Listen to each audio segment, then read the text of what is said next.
Welcome back. You're listening to Get Real with Bob and Stacy. You're joining us for our Leaders and Legends segment, and our guest is Ray Zinn, Silicon Valley's longest-serving CEO, as well as the author of Tough Things First. Welcome to the show, Ray. Well, thanks, Bob. I appreciate allowing me to join you and Stacy.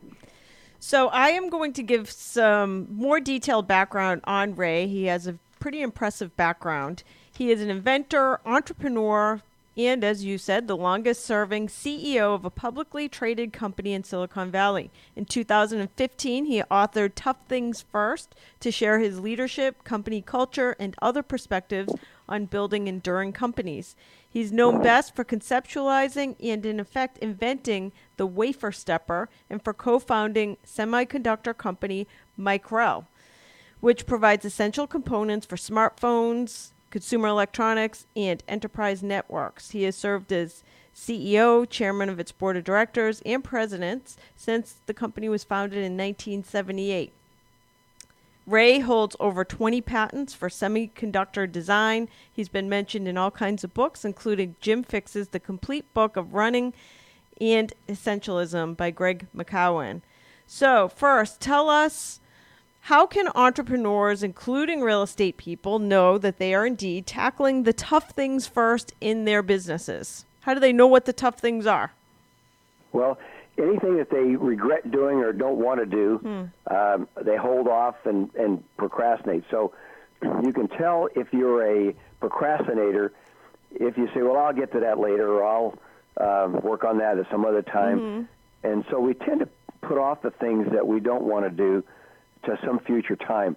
So if you are in that situation, then you are a procrastinator or a person who puts off the tough things. Yeah, that's me. So you're speaking to me. I keep putting off the hard stuff. Well, you do a lot of the hard stuff. You just have a lot of hard stuff to tackle. I know. But I always put it, I keep saying every year my New Year's resolution is I'm going to do that stuff first, but it still ends up at the bottom of my to-do list. It's only the end of December. You still got a few weeks left, right? Yeah, or a week. And now I just have to read this book because Ray's going to tell me how to do the tough things first. So how do I start doing the hard things or tough things first? Well, what I do is I get up at a set time. I get up at 5:30 a.m. every morning, and I immediately exercise, which is something I don't necessarily want to do. And so, well, getting up at 5:30 is tough also. And so I get up early, I start exercising, and I just do that regularly with the regiment. And I define discipline as doing what you don't like doing and doing it well. So Right. I've just grown to learn to love to do the things I hate doing. And now if I pass up getting up early or pass up exercising, I feel guilty. Right. And I know that here we got the new year coming up here shortly, and we will say, okay, I'm going to put up one of my New Year's resolutions. I'm going to do the tough things first. Well, the first thing we do is postpone that until, well, maybe I'll start that in April or something. So, you just have to be committed to saying, I'm going to learn to love the things I hate doing. And once you start, it's like Emerson said, that which you persist in doing becomes easier. Not that the nature of the task becomes easier, but your ability to perform it is better. Right. And so that's the key. Like, do you think you're like that? Because I'm just reading your Wikipedia page, and it talks about your early, like, how your mom basically had you doing work at 4 or 5 years old, and as you got older, you were helping all of your siblings and stuff like that. Like, do you think that's something that is instilled in people, or do you think anybody can learn to do the tough things first? I think anyone can. It just so happens that I started at a very early age learning to do the tough things first, and so maybe that's an advantage, but it doesn't mean you can't start. It's like anything else. Begin. The rest is easy. So you have to begin at some point, whether it's tomorrow or sometime in the future. You're going to have to start if you want to succeed. So there's an old saying that not a saying, it's a advertisement. It says, "How do you spell relief?" ROLAIDS. That relates. Right. So what I say is, how do you spell success? W-O-R-K, not work, but work. Right. So it's this expanding ability to accomplish more, whether it be running a marathon, whether it be trying to, and in real estate, as a matter of fact, which is an interesting vocation, is that you don't have anybody looking over your shoulder. You have to get up in the morning. You got to hit it, and if you don't hit it hard and hit it consistently, you're not going to succeed in real estate. Right. And it's not like going, punching in a clock at 8:00 in the morning and then punching out at 5. You really have to get yourself on that critical path of performing certain functions in your job every day. Right. If you're going to be successful as a real estate agent, or for that matter, any job as an entrepreneur. Right. So I was reading about you, and it said that when you were younger, your dream was to be an astronaut. So how did you end up in the semiconductor business? Okay, good point. So when I graduated from school, I got my degree, I took a job with United Technology and was one of the designers of the solid-state rocket booster, with the same one that they fly the shuttle with. And so I was always enthralled with space, and I wanted to be an astronaut because I love flying, and I ultimately became a pilot. But I just had this desire to go out in space and do space exploration. That's what got me into designing rocket motors. But then my wife's father worked at Fairchild, a startup company, back in 1957, and so he said, "Hey, you got to come over and join this new upcoming industry, semiconductors." And of course, back in those days we were using vacuum tubes, but I decided to take a look at it and liked the idea of the technology associated with semiconductors, and so I joined Fairchild in 1963 and stayed in the industry until just recently when I sold my company. So I know you recently retired. Reading your background and just talking to you, you don't strike me as the type of person that relaxes. So what do you do now that you are retired? Well, this is going to surprise your listeners, but every morning after exercising, I get up and shave and get all ready to go. Eat a good breakfast, and then I dress like I'm going to work. Even though I don't leave my house, I put on a nice pair of slacks and a dress shirt and nice shoes, and I sit down and just like anybody else that doesn't have a boss looking over his shoulders, I have to figure out how do I want to spend my day. Right. And I start writing in my blog. I write articles. I answer questions for people, and I do some lecturing at these universities. In fact, I'm involved in about 4 or 5 universities now, where I actually mentor some students. Yeah. And I just keep myself busy, not doing busy work, but actually doing something to help other people. So I focus on what can I do to help other people. So what type of stuff, where can people read your blog, and what are you blogging about? Okay, so my blog is toughthingsfirst.com. Yeah. Which goes along with the name of the book. Yeah. And so they can read. I post there regularly. I have another on Facebook. I have Ray Zinn Entrepreneur, which I post things on that. I'm on LinkedIn. I'm on Twitter, and of course you can read the book. You'll get the book and read it. You can email me through toughthingsfirst.com if you have a question and want to know about a certain thing.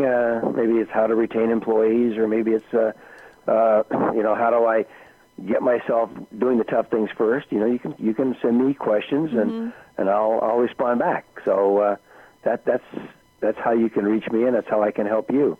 So I'm interested in, I believe you have a contrarian view of Silicon Valley, venture capital, and onshoring. Tell us what your contrarian view is. Well, I don't want to be too contrarian about it.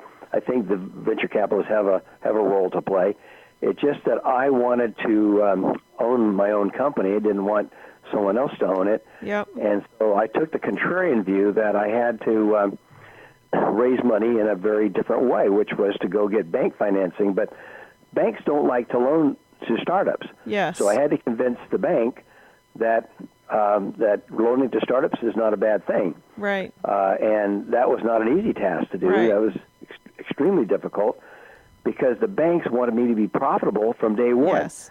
So how do you start a company and be profitable from day one? That means you have to change your business plan such that you have a business proposal that shows that you can be profitable on an annual basis. Right. And so once I agreed to do that, the bank was willing to loan me $300,000, which I then combined with the $300,000 that I put in for a total of $600,000.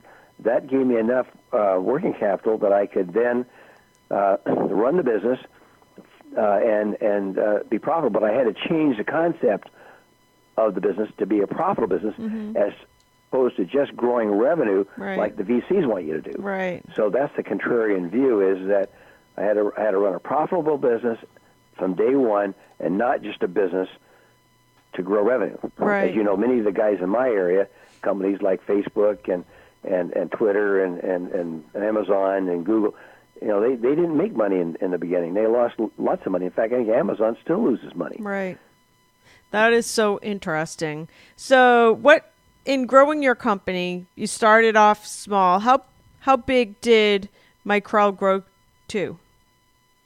We got to about $250 million in revenue when I sold the company. And how many employees? We had about 900. Wow. A lot of employees. 900 employees. That's unbelievable. What was your biggest challenge in building the business, and how did you overcome it? Well, like any other business, it's how do you stay profitable? So what I recommend to startup entrepreneurs is don't start your company until you've raised enough money to take you to at least break even. Mm-hmm. That's the mistake that most entrepreneurs make, is they start their company with a little amount of money. They have to keep raising round after round after round after round, and then pretty soon they're diluted to nothing, and they lose interest because they don't have any ownership in it. So my recommendation is raise enough money in the beginning before you even start. Open door one.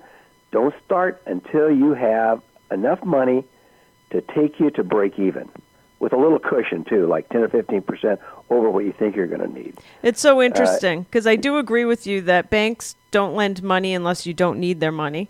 Exactly Also, right. with venture capital, for the companies I see that have raised round after round, is that the talent of the business, the CEOs, for example, they're spending so much time pitching to investors that they're not actually doing the core functions of growing the business. And Stacy, that's exactly why 9 out of 10 startups fail within 3 years. That's exactly the reason. Interesting. So find a way to bootstrap it or find other sources of capital, or do like you did and understand that it's not going to be easy to get bank financing, but if you can put together a business proposal, you might be able to convince them to give you a business loan. I did that. I mean, once I made a decision, I said, okay, I want to own the business. So that meant, of course, that I had to retain greater than 50%. I also wanted it to be an entrepreneurial kind of business, meaning that every person that worked for me, I wanted them to feel like an entrepreneur, like they were involved in the business. That helped me retain them because now they felt connected. Because I said, you're going to be an owner with me of this business. Right. And I shared that with them in the very beginning. And they bought into the vision. They loved the concept of being part of a startup that was not losing money. They liked the fact that the company was making money. They felt more secure. And I focused on people. I made it a people-centric business, and they bought into that. And I had the lowest turnover of any company in my industry. Wow. So when you say it's a people-centric business, how were you motivating employees beyond salary? Like, what was the offering to your employees? Well, just like I've been married 55 years, and so it's like I treat my wife. I tell her how much I love her, and I do it every day. And I tell my people the same way. I go in and tell them how much I really appreciate them and how much I really depend on them every single day. So I get out of my office and I walk around and I go up to my people and I chat with them and say, how's your daughter doing today, or how's your kids doing in school, and I just show interest in them as a person. So Stacy, if you think about you feel better about your friends because they're interested in you. Mm-hmm. That's what makes them a friend. Right. Is when they're interested in you as a person. That's a friend. And so I became a friend to my employees. Awesome. So simple, but true. But how do you do that with 900 people? I know, seriously. Well, you may not be able to touch everybody every day, but they get that feeling. It's a feeling that you spread. Just like I've got 10 brothers and sisters, and I don't see them regularly because they're spread all over the country.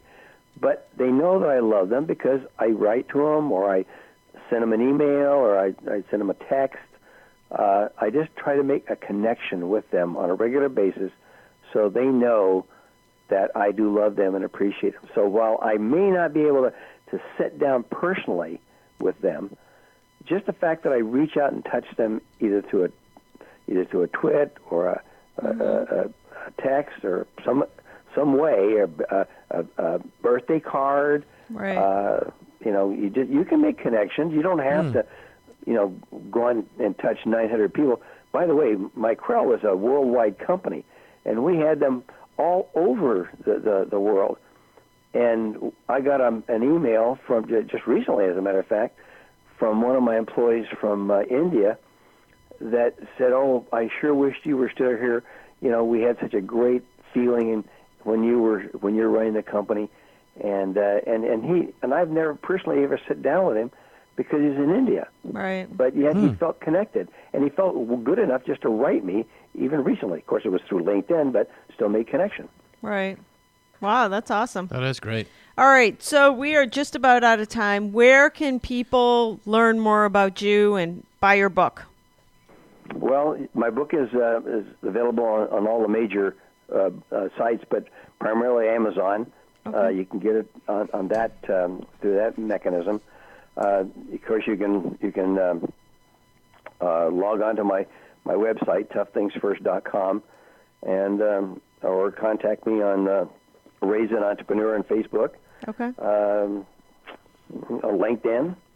So that's the best way to really reach me, Stacy and Bob. Excellent. Sounds great. Excellent. And this is Ray Zinn, and he is the author of Tough Things First. Thank you for joining us today. Thanks, Ray. Hey, this has been my pleasure. That's going to do it for this edition of Get Real. Tune in again next weekend for more.